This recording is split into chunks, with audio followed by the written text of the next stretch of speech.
all. Today's guest, Kullervo, managed to become very strong while he was in prison. Apparently he was training.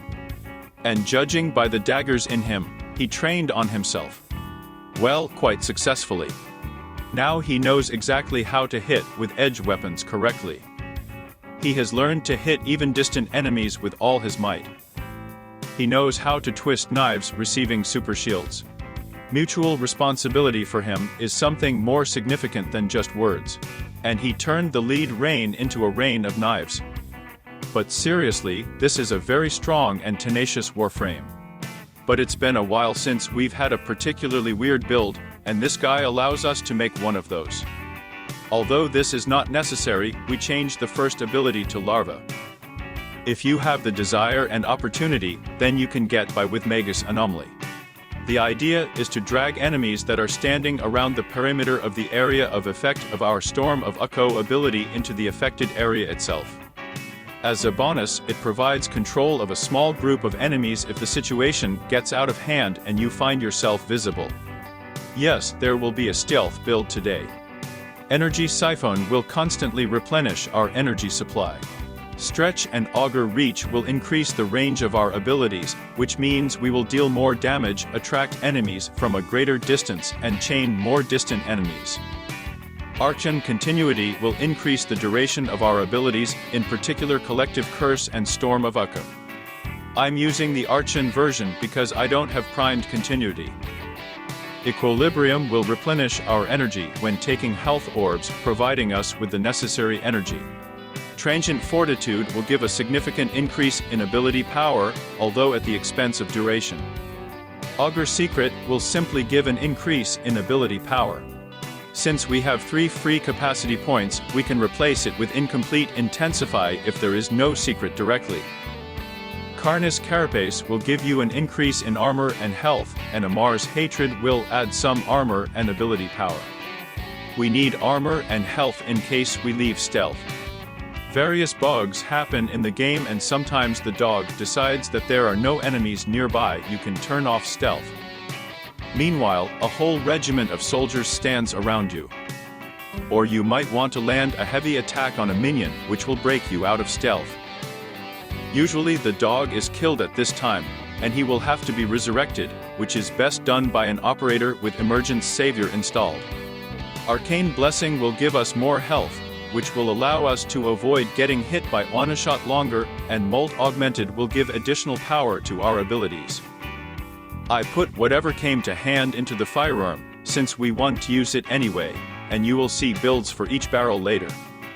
But melee weapons should be chosen more carefully, since our combo counter will almost always be at maximum. Therefore, we can cause huge damage at any time. If you did not replace the first ability, then you can use it, otherwise you will have to charge a heavy attack manually. Although, in 25 minutes of survival, I never needed it. However, this build on Slaytra seems quite suitable to me. This weapon will deal a lot of damage right away, and cause a bleed that will cause massive damage every second for up to 12 seconds. To ensure invisibility and select health orbs at full health, we will need Huras Kubrow and these mods. Let the School of Focus be Zenuric, since the build is energy consuming. Let's finally move on to the gameplay.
As always, I was glad to try for you.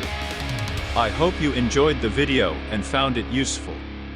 Give your likes, write your wishes or comments, and don't forget to subscribe to the channel. Videos are released every week. If you want to help the author and the channel, I will leave the link in the description below. See you soon.